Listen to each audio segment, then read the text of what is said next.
Good morning, ladies and gentlemen. Died from Umbers TV. It's here today. We're going for a little bit of a driver today. We're going to go take Ronnie's R100 for a drive, talk about it, get his backstory. Hopefully he gives me the keys, hopefully I can go for a drive in it. So because I'm knocking on his door right now, hopefully he gives me the keys.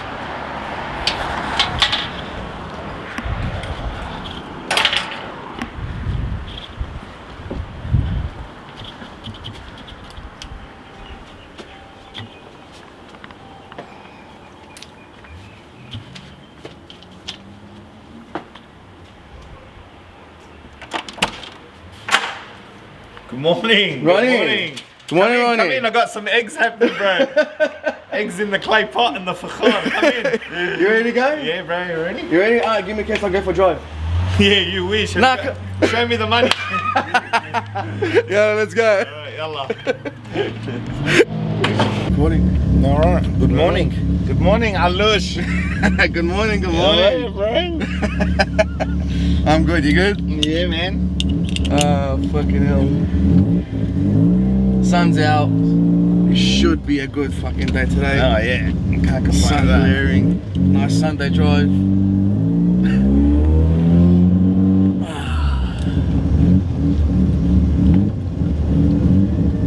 Wow, this sun. Anybody thinks it's summertime, not winter. I know, could you imagine? Could you believe it?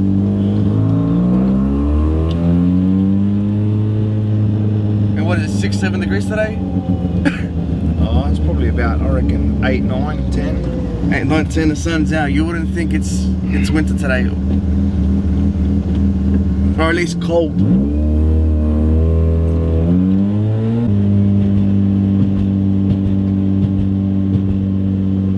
Now you guys aren't tripping out. It is a left-hand drive, not right-hand drive. The screen isn't reversed. Don't try to fix your settings, saying your thing's wrong. It is left-hand drive. I tripped out the first time I saw it as well. Ronnie, where did you even get this thing from? Originally, I found it here in Australia. Came from Sylvania waters. All right. But it was stored there for about 10 years, so nobody knew about it. Yeah.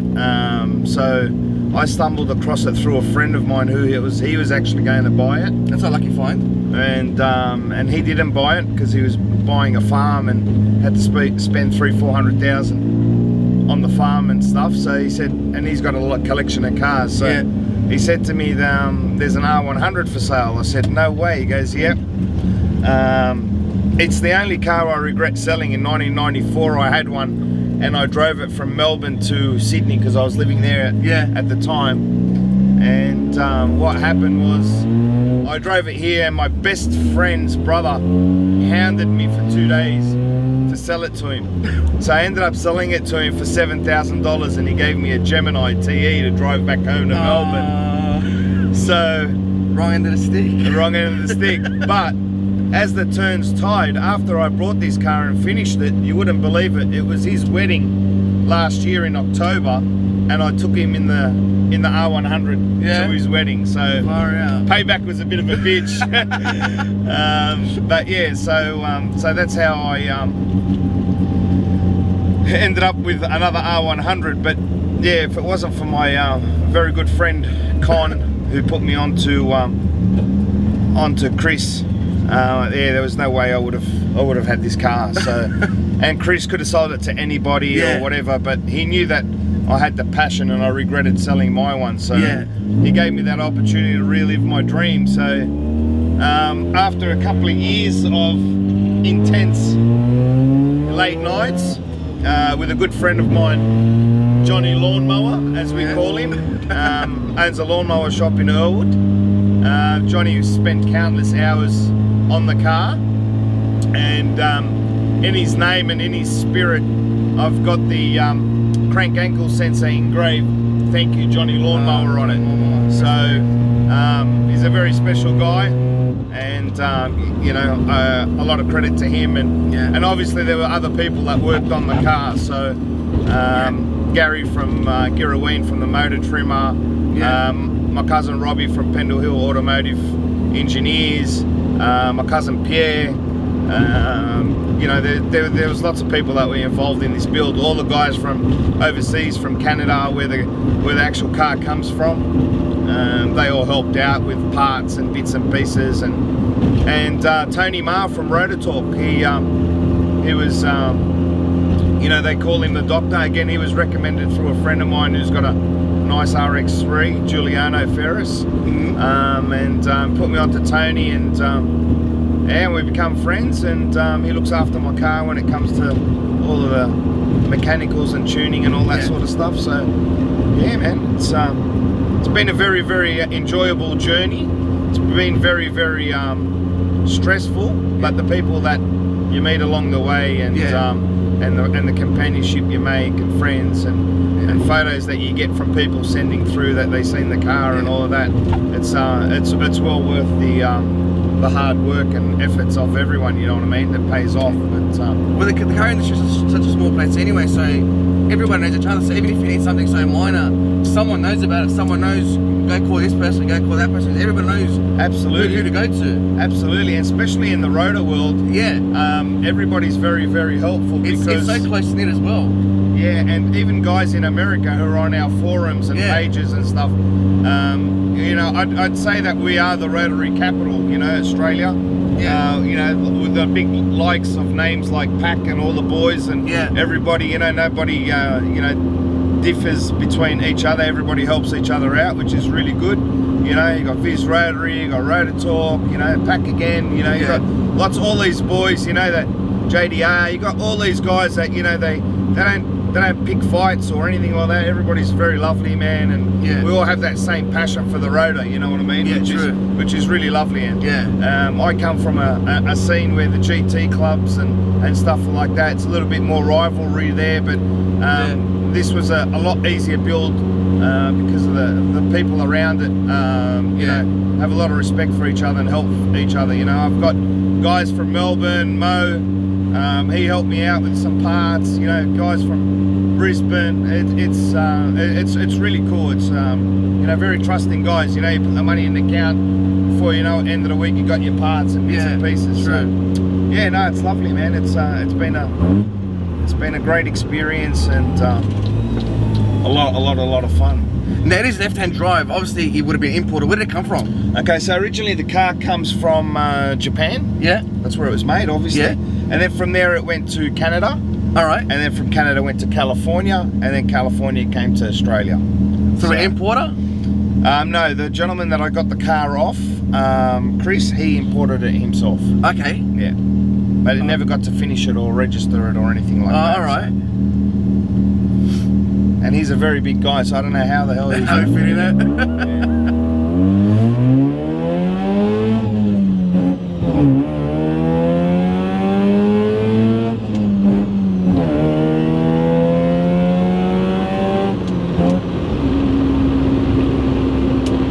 So you're telling me this was a race car before? Yeah, it was a street raced and circuit raced, so it wasn't a full race car, but it was raced on the track and stuff like that. So yeah, hence why it's got the flares. Yeah, the bigger flares. I've seen that. Yeah, you could buy those flares as a kit after you brought the rotor from Mazda themselves. Yeah.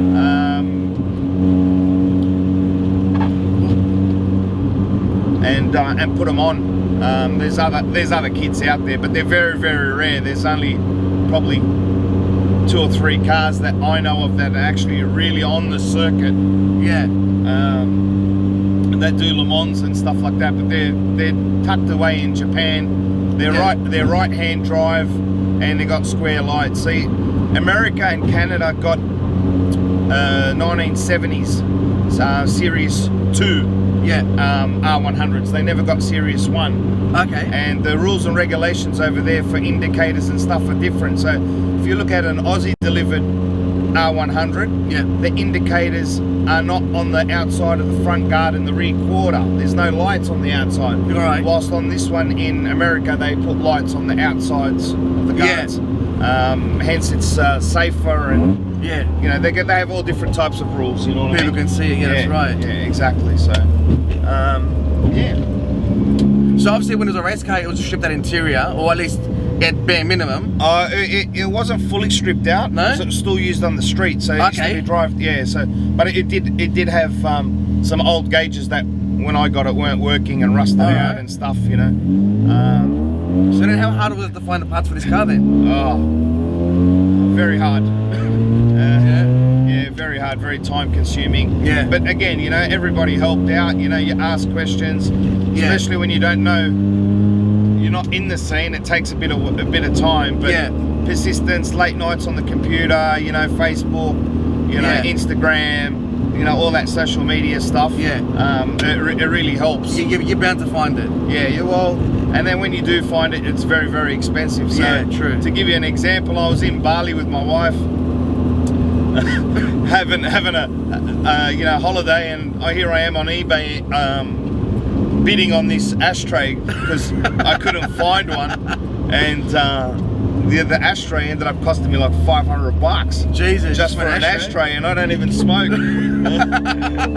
So what a waste. So, but you can't. You got to do the car justice. Exactly. And, no, you got to and stuff like that. So yeah, you can't.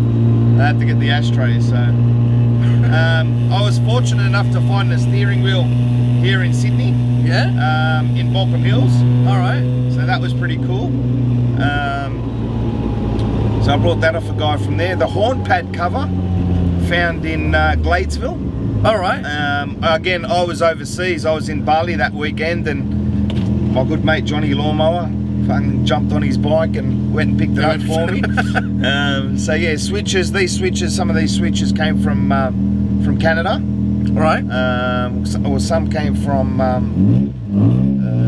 Queensland. So. Right.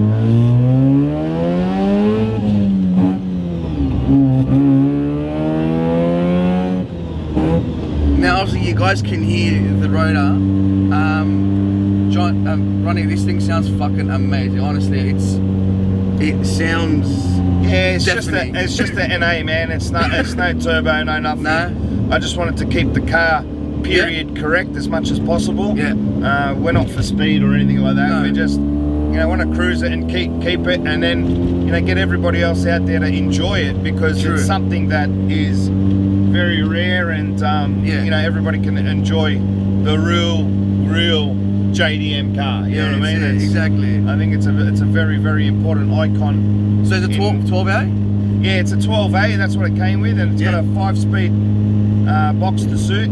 Yeah. When I got the car, it had a Weber on there. Right. But I only had the manifold. Don't know where the Weber got maybe lost, or in importing, or someone thought it was really nice and took it for themselves. So I ended up putting injection perfection. Okay. Injection in it just to run a bit more efficient. But, But yeah, man, that's where we're at. So suspension, gearbox, all this. Diff, all stock. No, the diff. We think it's a bit of a playful diff, because the people that had it before, done something to it. Yeah. I haven't had to strip it or anything like that, so it's been great since it's been in the car. Yeah. But yeah, the suspension, all the suspension was all new. We all did all of that. I used the guy out at Rockdale called Kevin from K-Mac. He was old school. He helped me out. So we did a bit of that with him. So, but yeah, shocks and stuff you can just buy off the shelf and do all that sort of stuff. Brakes. I did my brakes with a guy out at Blacktown. He was pretty cool. B&R brakes in Blacktown, right? Memory. Through my cousin Rob, who's always into cars too. He's got a nice 1965 Lincoln convertible. So yeah, man, it's just everybody helps each other, and you know, just fund it. It's fun to kick it around. Exactly, it is fun. Honestly. Yeah, it's fun and funding. Yeah. Yeah. And you know, honestly, it is a small car, but It's very tiny. Look how tiny Yeah, it I is. know. I can give you a hug. But honestly, when you're in there, you don't feel claustrophobic. You don't feel like it's tight. Like Yeah. to me, it feels fine. Well, I'm a small bloke, so I'm not really big. Yeah. But even to me, it still feels fine to me. It was actually designed, this car, I'm not sure if a lot of people know this, but obviously through research and stuff, this car was designed around the Japanese fighter planes. Right. So if you look at the seat belts and the way they lock in, Yeah. they're actually like a proper aeroplane seat belt. Okay. The gauges and the way they're configured, Yeah. and all your switches, you're in an aeroplane cockpit. Right. So that was the actual thought process behind the Japanese. And as you know, Japanese are very smart and stylish, and they like everything to be the best of the best. So in its era, it was, I mean, look at how sexy this dash is. I mean, you got tacho, speedo, clock's working, temperature, fuel, oil pressure, water temperature. It's got everything here. It's got electric antenna. So at the back, antenna works. You got your lights, hazards, fans. So yeah, it's pretty special. So then you were always into cars, obviously. Yeah, look, I grew up around cars all my life, and I was fortunate to have a lot of cars. Yeah.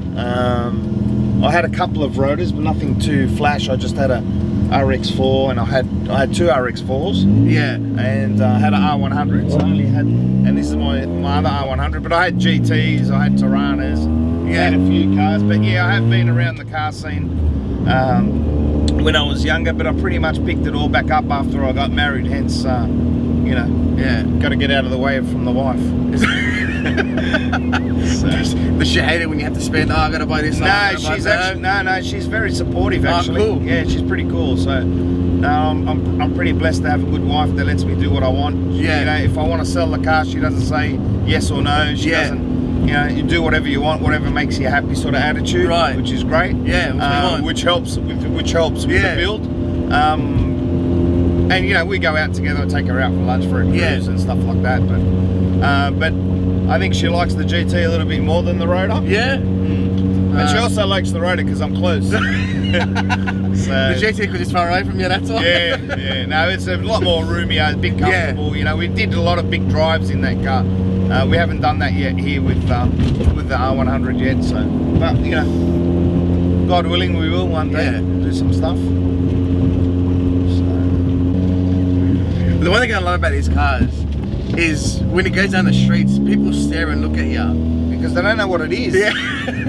It's got a sound on it. Not everybody knows exactly what rotors are. See, we've been driving around for about maybe 20 minutes now, and the heads that I see turn, they're like, "What is that? What is that?" Or even the sound just catches them. Like they can hear it from a mile away before you can even see it. Absolutely. That's one thing I love about these cars. Like the noise is so distinctive. You can tell it's a Rotor without even seeing what it is. It doesn't matter what it's in, what conversion you have. Once you hear a Rotor, you're like, it's a Rotor. You can hear it from a mile away. Like honestly, like listen to it. It's unique. It's mesmerizing. Look, rotaries have that sound, and that's why people love rotaries because of the sound. Exactly. And you can wind them out. They rev out a lot more than V8s. You know what I mean? What was the nickname for the Rotor? What they used to call it? If it ain't a Rotor, it ain't a motor. That's it. If it ain't a Rotor, it ain't a motor. If it ain't a Rotor. That's what my old boss used to tell me. I'm like, he's like, mate, if it isn't a Rotor, it's not a motor. I'm like, yeah, I go, but the two jets are better. And because he's a race car driver, he hates when I say that. Yeah. I'm like, he used to be like, bro, you're gonna get fired if you keep saying that. Well, that's it, guys. That's the end of the episode. Ronnie, thank you very much for having me here today. No worries, mate, the drive was immaculate. It was a beautiful car. Pleasure. See you guys next time. Thank you. Peace out. See yous.